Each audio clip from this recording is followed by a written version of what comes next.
me? Hi, yes, we can hear. Okay, good. Yeah. Hello, everyone. Good afternoon. For those in APAC, hope you had a good lunch break just now. For our friends from other regions, a warm welcome to you as well, and we are happy to have you here with us. All right. Before I introduce our next speakers, just would like to remind all of you that at any time during this forum, feel free to type in your questions for the speakers in our Q&A chat box, and we will get them answered during our Q&A session later. All right. Okay, so next in our forum today is with great pleasure that we have Miss Geehta Ganesh and Miss Serene to share the insights with us on Team 3, Regulatory and Quality Challenges during COVID-19. My name is Kenneth and I'll be the moderator for this team. Let me introduce Miss Geehta Ganesh. Geehta has 20 years of extensive experience in the field of global regulatory affairs, of medical devices, pharmaceutical products, and cosmetics. She has completed regulatory audits in over 150 companies and has successfully completed product registration of at least 918 devices in the past 5 years. Today, Geehta will now be sharing with us on the broad understanding of regulatory compliance and quality challenges during the current ongoing COVID-19 pandemic. She will also update us on new regulations across key market sectors and how geopolitical events in the past year has affected medical regulatory processes. So please join me now to welcome Geehta. Over to you, Geehta. Thank you. Thank you for your nice introduction. Thank you for this opportunity given to me actually to talk about regulatory compliance and quality challenges during this COVID pandemic time. I think you can see my screen, right? Yes, we can. Yep. Okay, my name is Geehta. Actually, I'm a regulatory affairs person in Medra Plus. Medra Plus, we are regulatory and quality consultancy company. We are arranging quality management system, regulatory registrations, and design file creation, technical file creation, medical file creation, those consultancy services we are doing. Today, I would like to share some of the challenges what we handle in COVID pandemic time, especially regulatory and quality point of view. So the three key challenges what we handle is actually like challenges in sorry, Geehta, can you share your full screen? I'm sharing the full screen only actually. Looking at the. How about now? Yeah, that's good now. Okay. Yep, great. Okay, the three major challenges I would like to share the thoughts. Actually, I'm not going to go through the complete products. We nearly did 50 over COVID products actually. So the key challenges, I can say like challenges in quality management system compliance, because most of the manufacturing facility closed and they started working on double shifts. There is a challenge in complying quality management system part, and there is a challenge in medical device file writing. Within a short period, we're supposed to complete certain medical file, device file to complete the registration process. It is a big challenge for us because they want the COVID product to be in the market fast as much as can. So we have to complete the medical device file, but cannot skip the regulations also. It is also one of the big challenge we face. And delay in new design product. There are many new design products and other products also delayed due to COVID actually, because we are not able to fly to other places to do the testing. We stuck in the similar place. There is travel restrictions. So example like in vitro testing we want to do in United States, because there is no facility here to do the in vitro testing, we struck due to travel restrictions. So those we faced actually. These three big challenges our side to proceed. I'm not going to go through complete products one by one and technical way. So I'm going to inform like some kind of case studies, what we handle, how we tackled, and how we finalize, how we get it done the registration.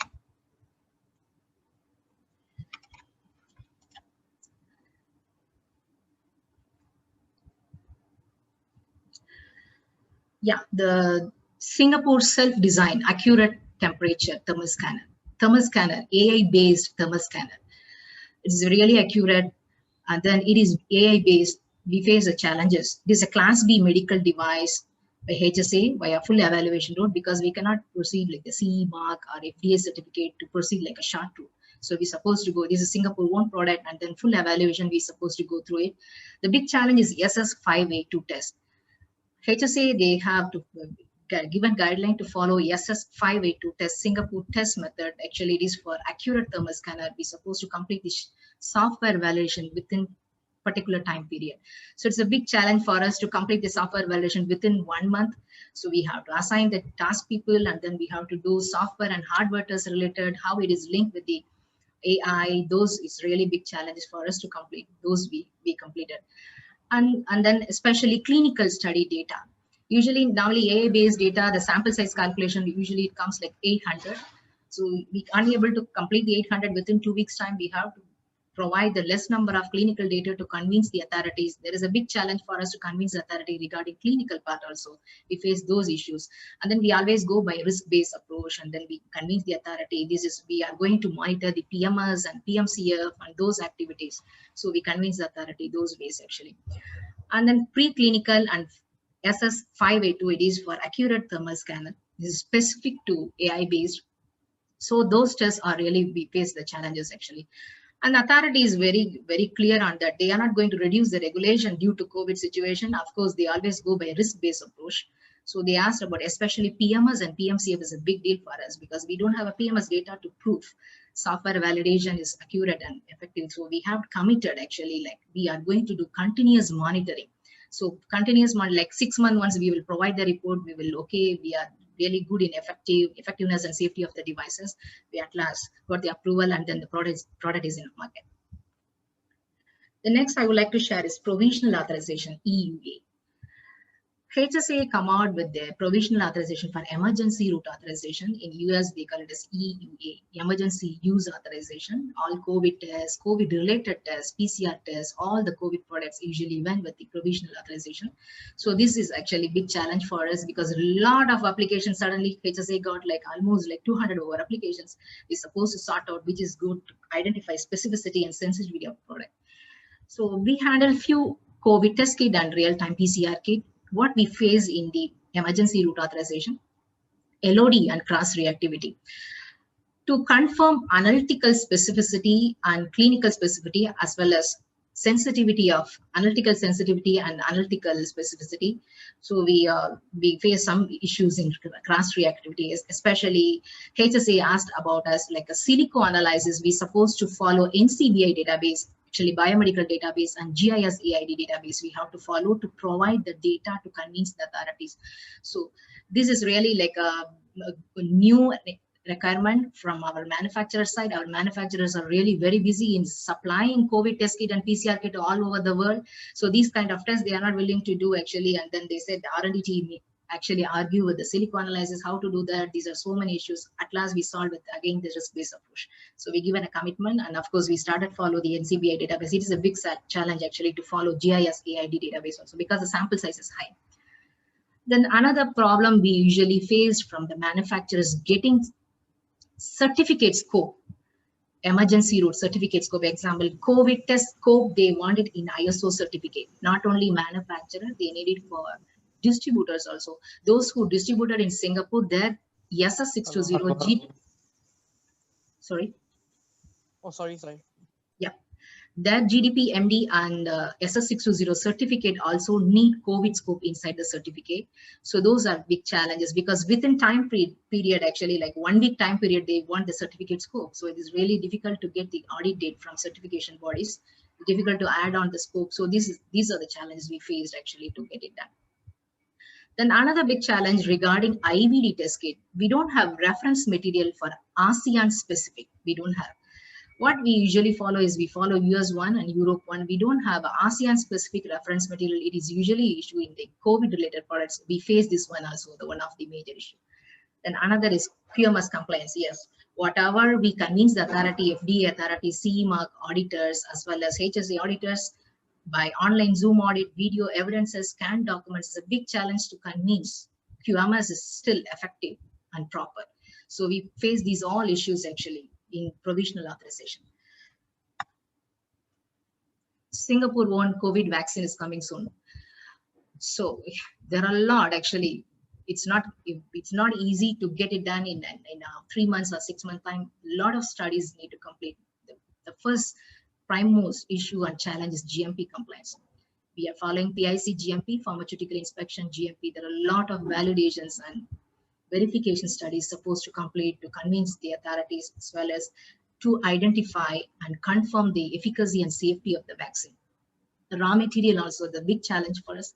So we have to convince as per the standards, phase 1, phase 2, phase 3 clinical trial plan only to do the even phase 1 trial. We need a CMC to complete it. CMC writing is also the big issue to complete it. So those also we are facing the big issue. And then toxicology study challenge, of course.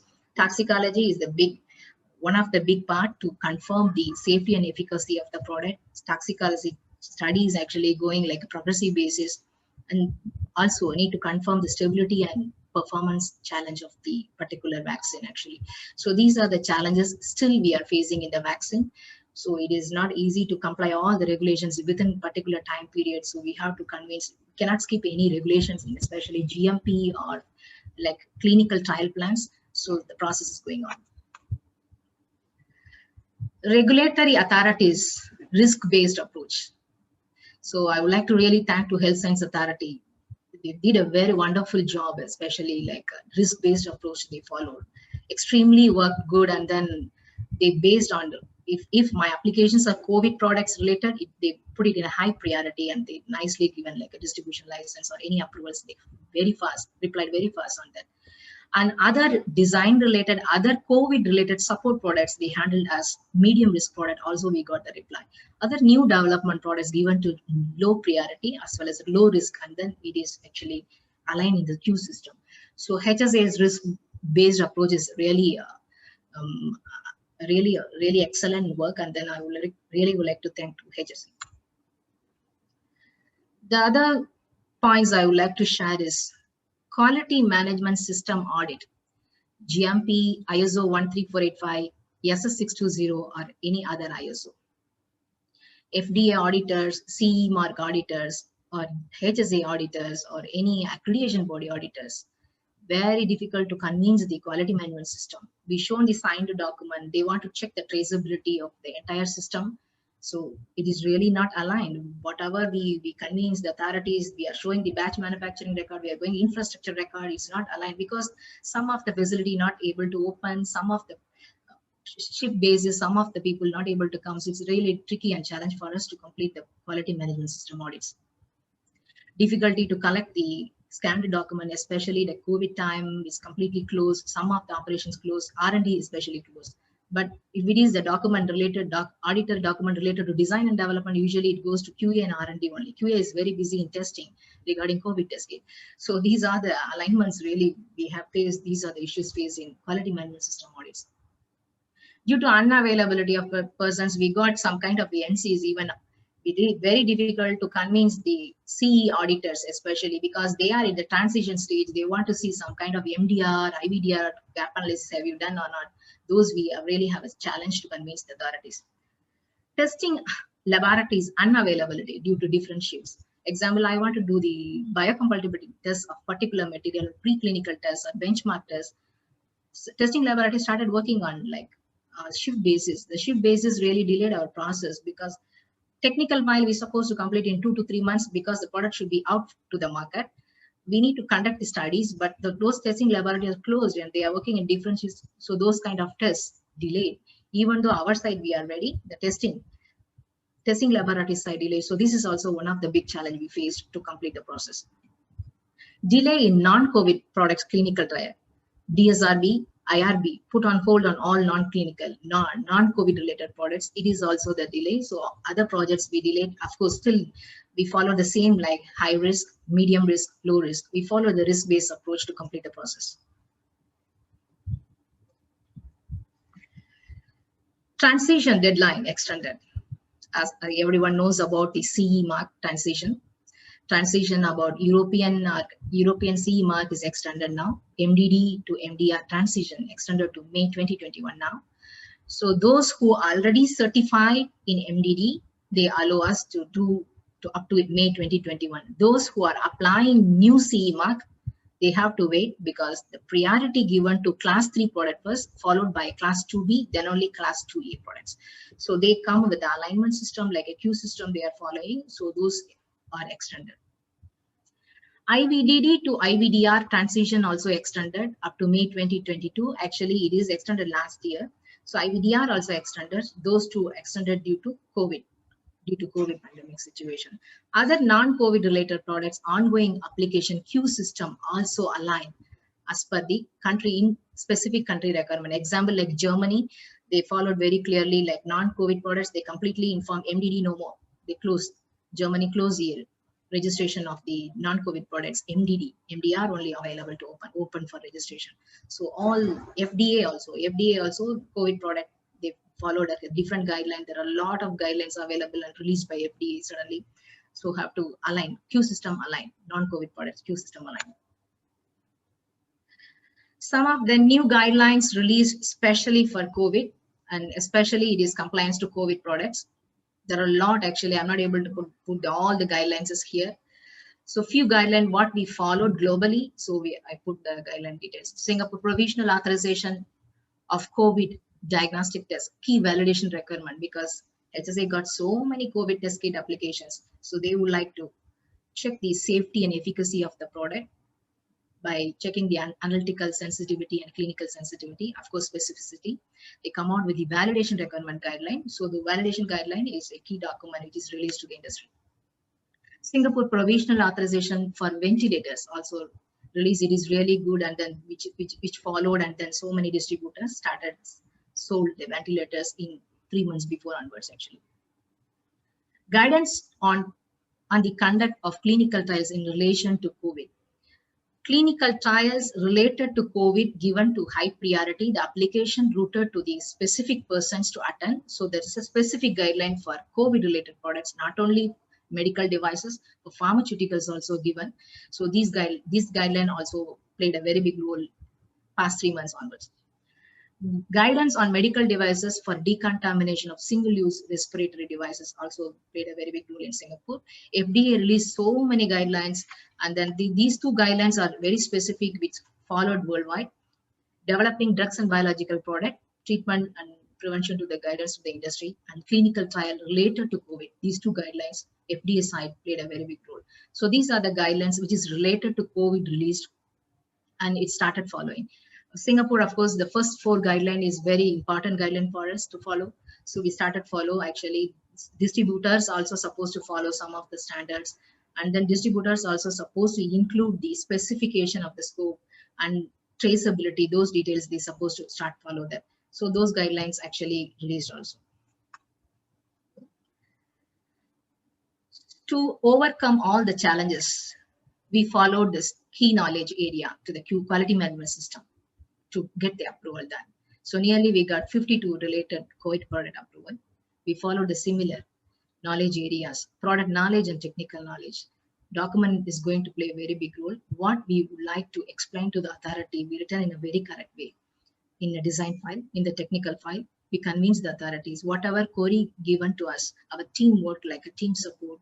We completed the query within the time period, we put it on the target and we completed.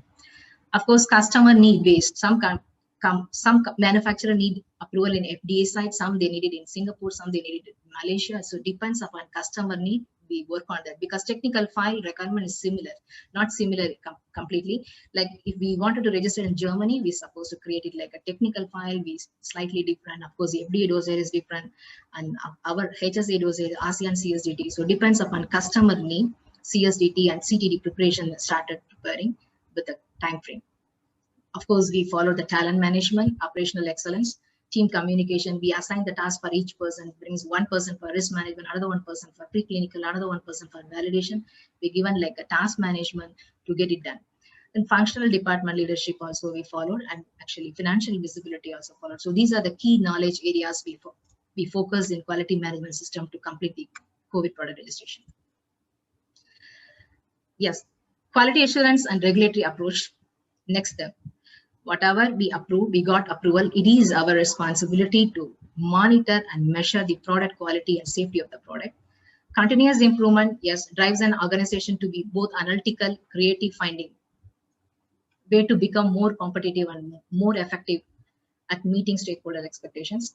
Fact-based decision making, data and performance measures, collection and analysis of data in order to improve decision making accuracy, achieves consensus to allow the prediction-based past history. Of course, to improve communication, we created like a WhatsApp group, Skype group, Zoom group, so many groups we have to complete to improve the communication also, maintain the moral motivation of the employee for all levels. Communication also involves in our strategy to method the timeline. So to meet the timeline, we create some kind of communication. To avoid the communication error, we created our own groups to reduce the communication error. Quality is asset. So this is a correct time for me to remind our mentor word, Mr. Lee Kuan Yew. If there was one formula for our success, it was that we were constantly studying how to make things work or how to make them work better. So always I used to tell this quote to our industry people. What is quality work? Quality work means doing right things when no one is around. To doing right things when no one is around, I don't need to wait for my HSA to come or WHO to come or FDA to come and visit us. This is our quality. So it complied all over global regulation. So technical file preparation, quality management system or quality strategies, all we prepare in a correct manner to get it done. Thank you. So any other questions, please let me know.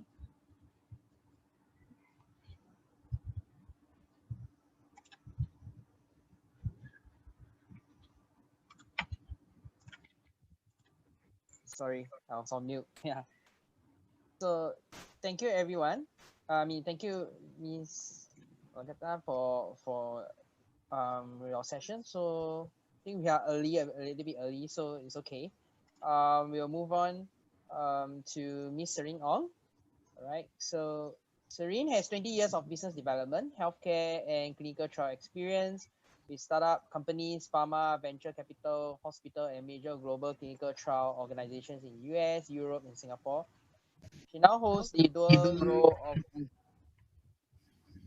role of Vice President of Global Sales Operations and Vice President of Commercial Operations Asia Pacific for Marken. She's a Singaporean pharmacist by training, now based in Singapore, and a mother of 6 children from 3 to 15 years old. Serene holds a EMBA at INSEAD, Master of Science Pharmacy from NUS Singapore, and a minor in entrepreneurship from Stanford University.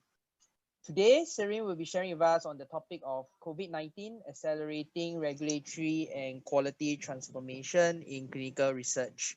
So once again, please join me to welcome Serene. Over to you, Serene. Thank you and good afternoon, everyone. I'm delighted to be invited by the organizing committee to share my experience over the past 9 months on how COVID-19 has accelerated the regulatory and quality transformation in clinical research, particularly as it pertains to clinical logistics, which is an area I'm specifically involved in. You have heard from the earlier speakers this morning on how the pandemic has resulted in various changes to areas such as point-of-care technologies, monitoring devices, wearables, and clinical diagnostics. All these are certainly key elements that's relevant to clinical research. And over the next 30 minutes, I'll be giving you more insights to how clinical research have had to quickly adapt to the global environment to ensure that patients continue to receive the treatment they need through clinical research. So for all of us, COVID-19 headlines across social media, websites, papers, and publications have been grabbing our attention for almost the entire year. The pandemic is indeed an unprecedented humanitarian challenge for all countries, and hopefully the only one that we would have to deal with in our lifetime. The conduct of clinical studies changed very soon after the US Department of Health and Human Services, or HHS, issued a COVID-19 public health emergency on January 31st this year.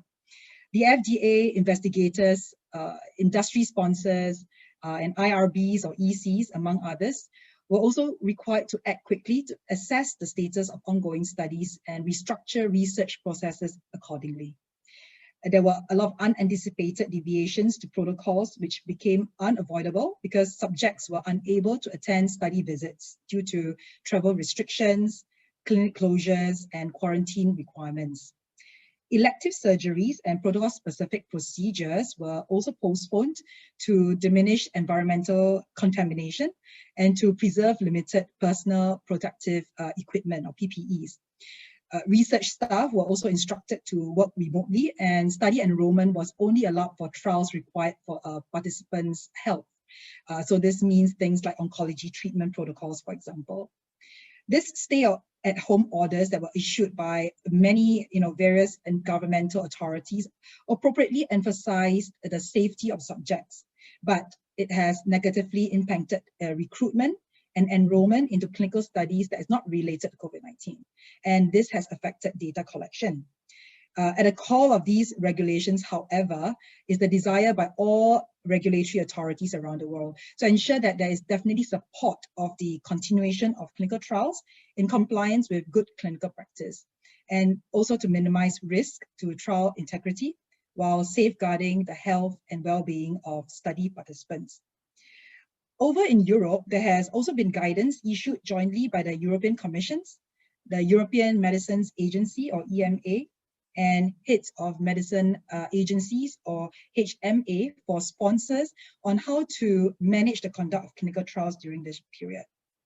Closer to home, as alluded by the previous speaker before me, HSA has also issued guidance specific for clinical trials to provide general considerations to sponsors and investigators to ensure the safety of trial participants, compliance with the clinical trials regulations and ICH GCP guidelines to minimize risk to trial integrity.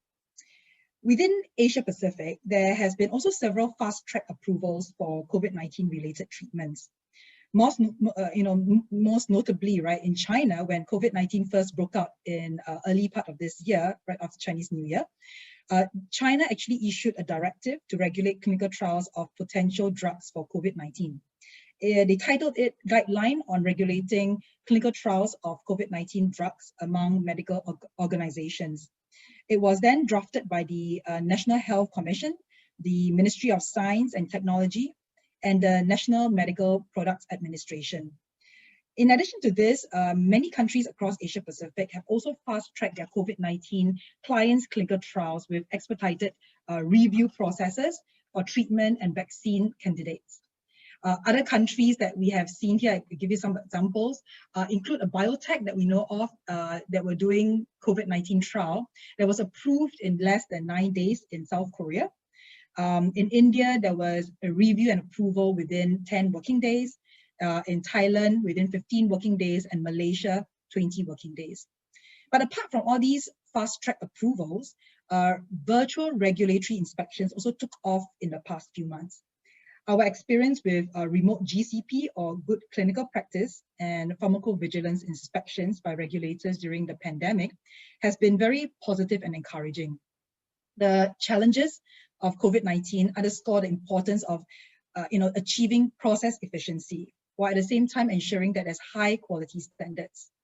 To date, the remote inspections have already demonstrated efficiencies for regulators and sponsors by eliminating travel altogether, enhancing document management systems, and also fostering disciplined and focused communications. Regulators actually all over, many parts of the world have shown a wide range of flexibility, in fact, to avoid delays in patient access to new and existing treatments. Regulators around the world have permitted things like electronic files for certificates of pharmaceutical products and good manufacturing practices, and accepted all regulatory filings electronically. So this can include things like meeting packages and annual reports, through the internet. This reduction in administrative burden, without necessarily any reduction in quality of the information being provided, has already provided simplified regulatory processes, while at the same time maintaining compliance and facilitated a lot more efficient use of resources. So this is all very positive from a regulatory perspective, right? But how about from a quality perspective? How has COVID-19 changed our mental model of the traditional modes of clinical conduct for clinical research? And people may question, how has the pharma industry responded to COVID-19 in terms of ensuring quality is maintained in the process? So let's look at that next in the next couple of slides. So many of us working within clinical trials today are increasingly focused on the concept of what we call patient centricity. So this essentially means incorporating the needs and perspectives of patients and their caregivers into clinical trial designs to make it very easy and possible for them to participate. Decentralized trials is the ultimate outcome of patient centricity because patients can actually participate in clinical trials from the comfort of their own homes. Although this has become more of a buzzword in recent months because of the pandemic, decentralized trials has in fact at least a 17-year history when internet trials were first introduced. It was followed very rapidly by various big pharmas like Eli Lilly, Pfizer, and Sanofi that have embraced this concept. And in more recent years, many clinical research organizations, CROs, and logistics service providers, consortiums like Trials at Home, and even new companies like Science 37, they have all stepped into the radar to offer a multitude of services to make virtual trials a new reality. Certainly, COVID-19 has definitely accelerated the speed of uptake because organizations across the globe have used the current situation to inspire a more innovative approach to how clinical trials can be conducted. The prevalence of restrictions and also reduced hospital capacity due to pandemic have resulted in the first global disruption to these traditional on-site clinical trials. And what we call direct to and direct from patients like DTP, DFP, and home healthcare or HHC services have provided a lot of solutions, right, to continue to keep clinical trials going during this period, while at the same time still maintaining patient safety because they're able to ship treatments directly to patients' homes. Through DFP or direct from patient services, biological samples can also be retrieved from a patient's homes and sent to laboratories for testing purposes. So all these different offerings have allowed patients to respect the confinement guidelines that is implemented by different governments of their locations, while at the same time continuing to participate in their clinical trials. Already from March this year, nearly 30 biotech or pharma companies have reported a disruption to a clinical trial as a result of this crisis. As we have had previously discussed, right, the US FDA, the National Institutes of Health, the European Medicines Agency, China's National Medical Products Administration, even JPMA in Japan and several other entities have issued guidelines pertaining to the conduct of trials during the pandemic, and they are in full support of virtual services. In fact, in this slide here, you would see that a survey that was done by Affarirs Biotech recently to understand the industry's perception of running remote and home-based type of trials have shown that more than 75% of all respondents indicate that they are currently running or planning to run such trials. The survey data also suggests the importance of DTP to clinical trial sponsors that will continue to grow in the coming years. Clinical trials are currently already becoming a lot more virtual in nature, and this trend will definitely drive the industry to adopt a lot more direct-to-patient distribution of supplies as an important component in execution of all these studies. It is evidence, in the fact that nearly 80% of the companies that surveyed in this report plan to run remote studies over the next 2 to 3 years as well. That is why companies are now redesigning their process to accommodate for this very important shift in industry. And in the next 2 minutes, I will show you a video of how Marken, the company I'm in now, is an example of such a company that has rapidly made this a focal point when supporting our clients in clinical research. So let me try to play this and hopefully it runs well. Patient, doctor, and industry interest continues to shift dramatically towards decentralized, virtual, and hybrid clinical trials. Whoops, sorry. Let me try that again. Patient, doctor, and industry interest continues to shift dramatically towards decentralized, virtual, and hybrid clinical trials. By reducing the number of site visits, we improve patient engagement and experience. Marken's comprehensive suite of patient-centric services and experience can ensure you are ready with the right protocol design. Our solutions are centered on the patient's needs and enhancing their access to clinical trials, including the integrity of every shipment. We conquer complex logistics and utilize our powerful distribution network to reach patients at their homes. This includes our home healthcare and nursing services, developed to facilitate deliveries and collections between the patient and study sites. Marken's team of qualified professionals have the capability to administer drugs, collect biological samples, perform study compliance checks, training, and more. Our proprietary technology for nurses and providers offers reporting functionality with clear project oversight throughout the trial. With a fully validated system, users can enter essential clinical trial data at the patient's location, provide an official electronic signature, and submit it for approval, all while remaining compliant. After completing a visit, patients are able to share feedback about the care and service they received. To ensure patient connectivity throughout each trial, we provide assistance and support through our 24/7 multilingual patient communication center.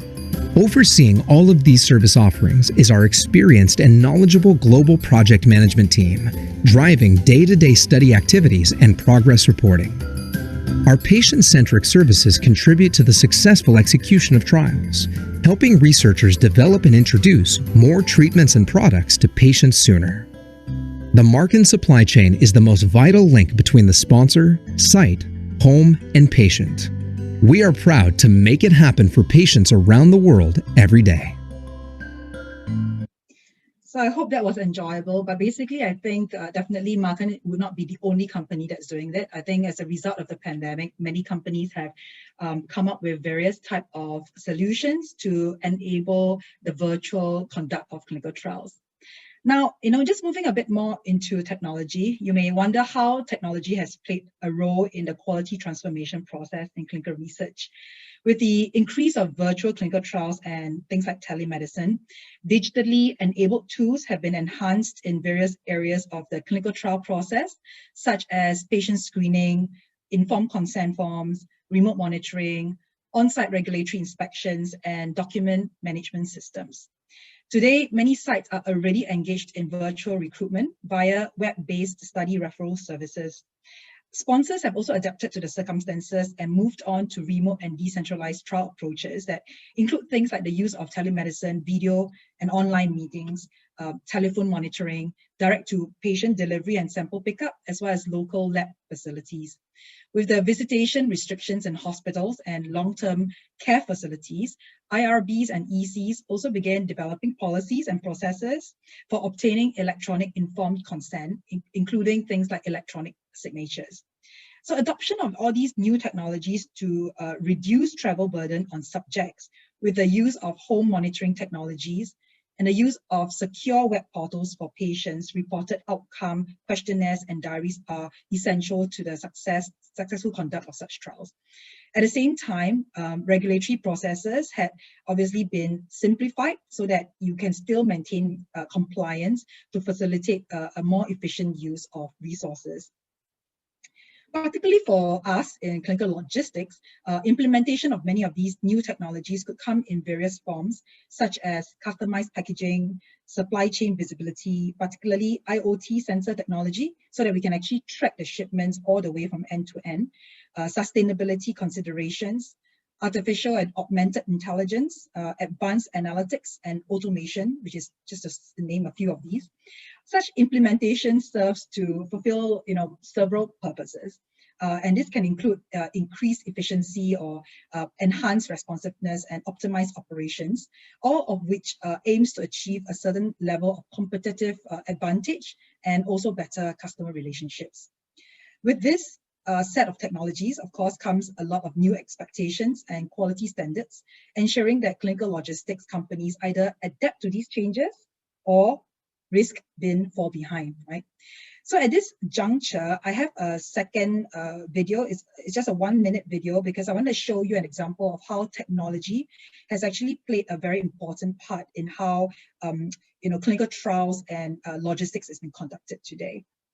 So let me just run this too. Marken introduces Visio, a new way for patients to track their deliveries of clinical trial materials and the pickup of their biological specimens on their computer or mobile device.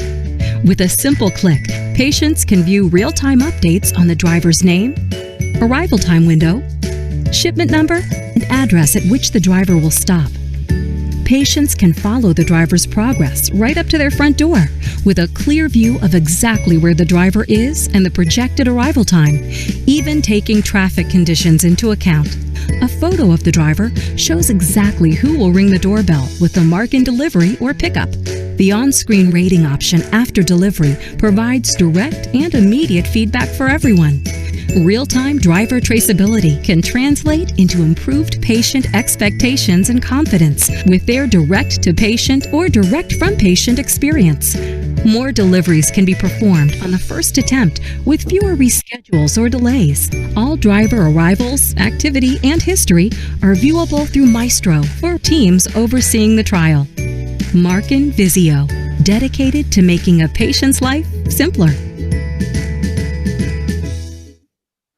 Marken introduces Visio, a new...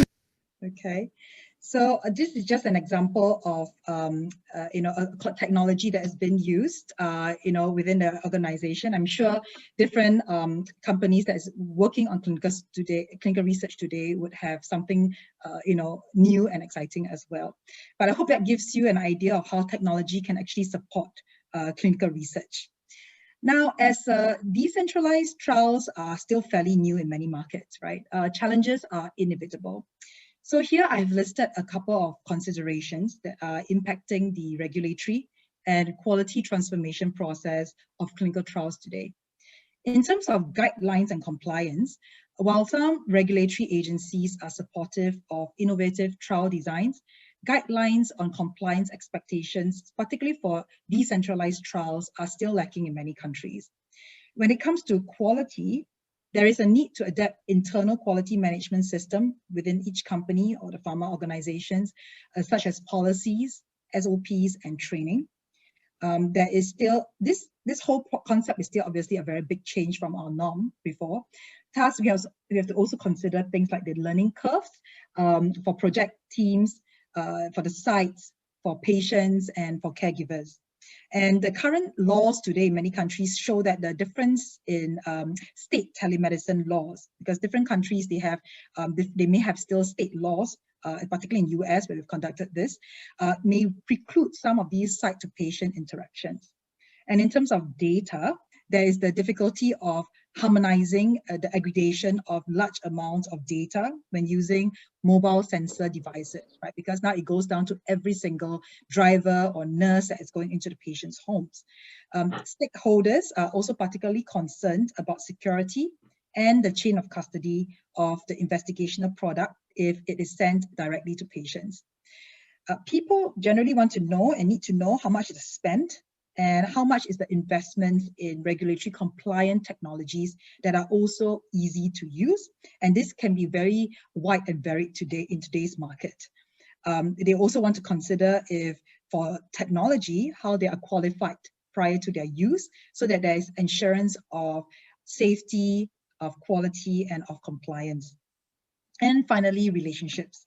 Would the relationship between the patient and the principal investigator or the KOL, right, the key opinion leader, and the study coordinator at the sites become more difficult to foster in the context of a decentralized trials? Well, our clients have shared that once they have decided that this approach is the right one, the challenge also lies in designing the clinical trial correctly. So the integrity of the study remains intact.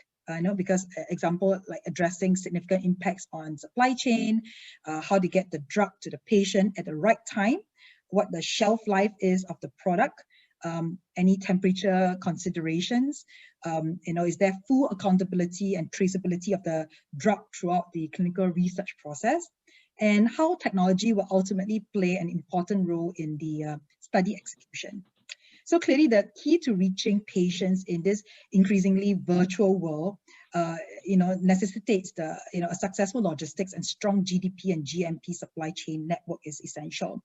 But it's my opinion, right, that in order to be really prepared for any of such challenges in decentralized trials, it is important that the right experts are engaged very early in the compound and protocol development stages. And this can include people in the regulatory bodies, experienced clinical supply chain logistic providers, patient advocacy groups, the sites, and even the clinical research organization partners or CRO partners. Operational strategies must certainly be considered and implemented from the start so that you can avoid known and unforeseen risk with mitigations such as proper training in place, patient privacy, data security, and also clear patient interface plans. Even as the industry grapple with the challenges that I've just discussed, from a pharmaceutical supply chain perspective, the disruptions that is brought about by many other areas, right? Flight cancellations or even reductions. We have seen a lot of airlines, go bust, or, flights that are not even taking off now. There could be limited sources of supplies that is localized in one region, and predominantly in China and India, because a lot of the supplies, particularly for pharmaceutical and clinical research, is based out of the Asia-Pac region here in these two countries. And these have all further exacerbated the challenges for clinical trials. So clearly, COVID-19 has thrown a spanner in the regular conduct of clinical trials, and the industry has reacted accordingly in an attempt to ensure that the patients at the call of it all are not denied any access to the treatments that they actually need, for their illnesses and diseases. And I think this is really my last slide, because I think moving forward, if there's anything that we want to take away from this pandemic, I've left a little quote here. It is the fact that the regulatory systems must be further strengthened to ensure the continued effective operation and uninterrupted supply of life-saving medications happen under both normal and crisis conditions. So with this, I thank you for attention, and I leave you a couple of references. So this is where I got some of the content of my presentation today. I'm happy to share that with you.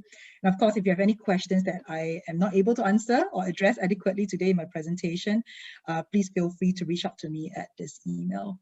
Thank you very much. Back to you. Thank you.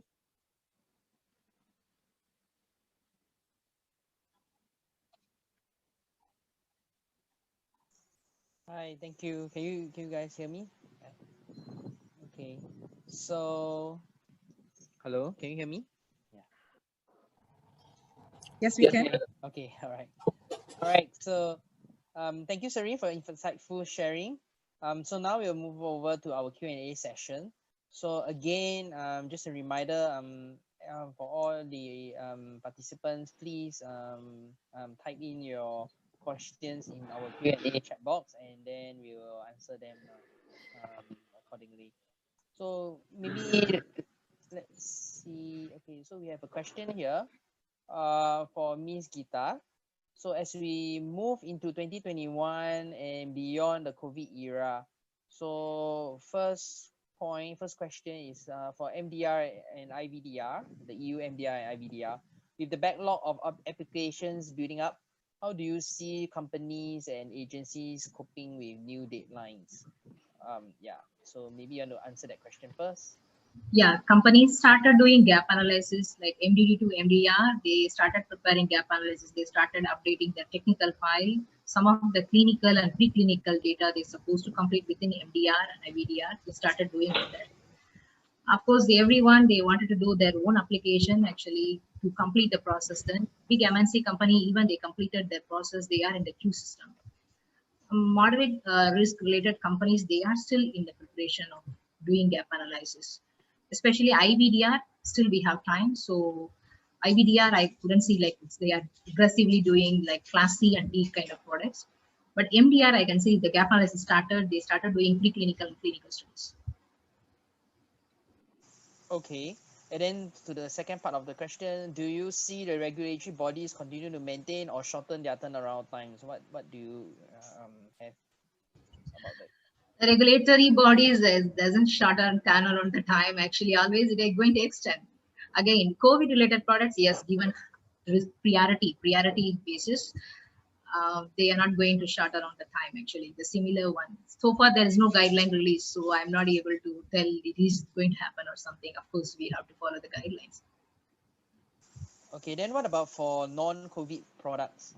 I mean, do you have any take on that? I mean, non-COVID related, yeah. Non-COVID related products, they are going like a queue system. If we want to have a CE mark or any FDA approval, class 3 product going to play a very big role. They are giving first priority because high risk, and then followed by class C, followed by B. Of course, class A, it is notification only. We don't need to wait for approval in many countries. Usually notification only. So they go by risk basis again. Class 3 products are going to give a high priority.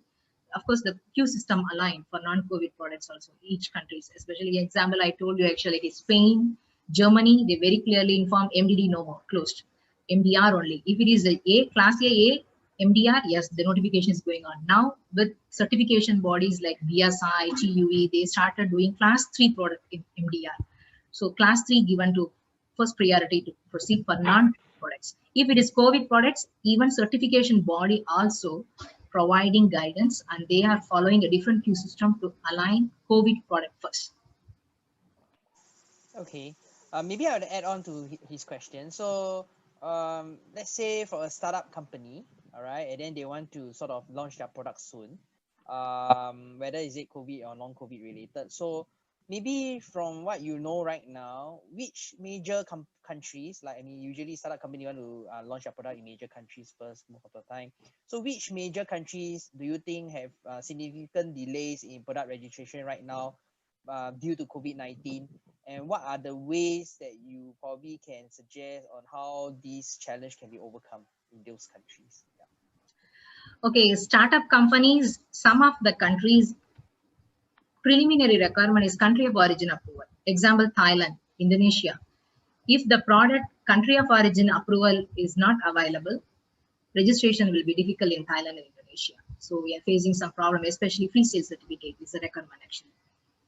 If the startup company, they want to do whether COVID or non-COVID products, if it is not their own country product, different queue system followed now, especially like India, Malaysia, Thailand, Taiwan, they have their own queue system aligned in a different way. These countries going to be delayed due to COVID situation. So the startup company need to focus country of origin approval first to focus in other countries registration, because many countries country of origin is preliminary requirement now. Okay, thank you. So maybe now, yeah, we are waiting for more questions to come in. Maybe I would like to pose a question for Serene. So for clinical trials during the current COVID-19 situations, are there any key additional considerations that we probably need to incorporate to our clinical trial protocols? Maybe you want to have some comments on that? Yeah. Yeah, so I think as I alluded to earlier, there has been guidelines by the regulatory authorities in different countries to allow for protocol deviations when the COVID-19 started, right? And the purpose of that is that when many of the trials that were happening prior to this, they didn't actually allow for home health care or direct to patients, or actually even allow patients to continue the trials from a home setting. So basically, they're not coming into the site. And with this is actually the biggest change that has happened in the past month, in the past year, really. And as a result of that, there's a lot of implications to how the trials are conducted, and has affected the sites, SMOs, the site management officers, CROs, the pharma companies, and vendors that are twice removed like us. Right, so we're kind of supporting logistics prior, in terms of storage and the distribution.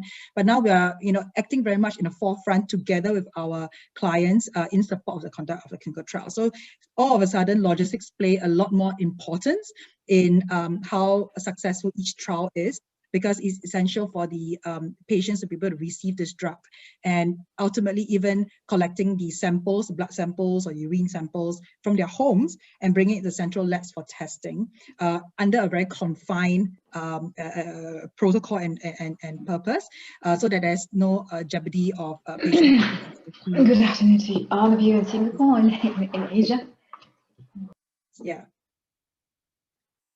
Sorry, I think, yeah, sorry, continue here. Yeah, no, that's fine. I think that was the gist.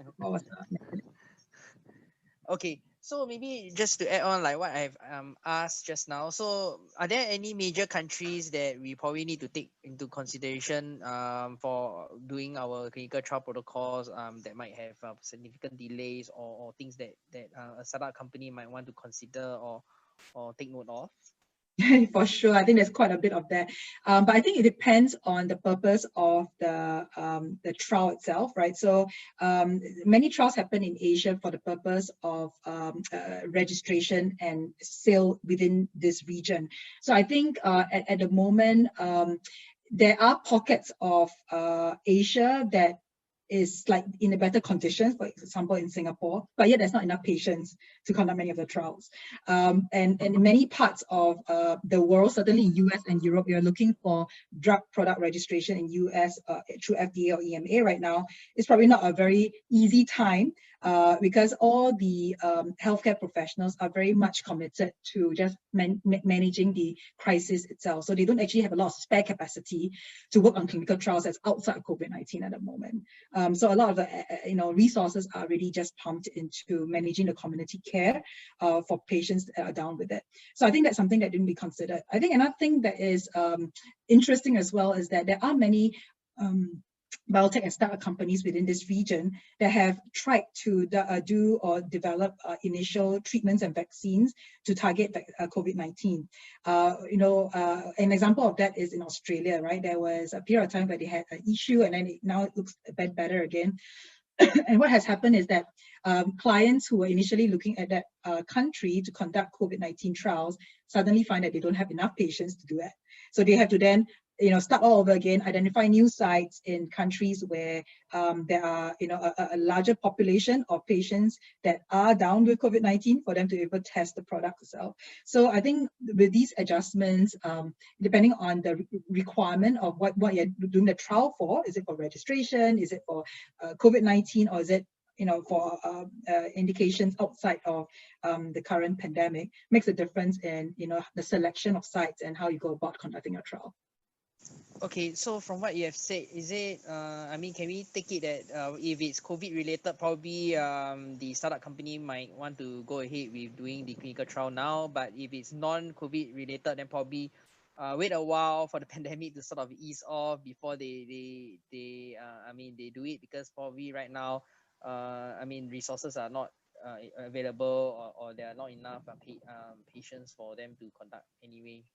Yeah, I think for new trials right now, it's actually a tough time, if it's not related to COVID-19 treatments and vaccinations there. But I think there's also a lot of companies that are in the middle of this trials when the COVID-19 struck. And so, they are essentially looking at ways to continue those trials because the patients are in the middle of the treatment, and they can't suddenly, don't have any support for that. So I think it also depends. If you're looking for new trials to start now, it might be a bit challenging, for sure. But if it's something that you already conducted before and you don't want to hamper the treatment for patients, because it is things like I mentioned earlier, oncology trials or rare diseases, these patients actually do need these medications.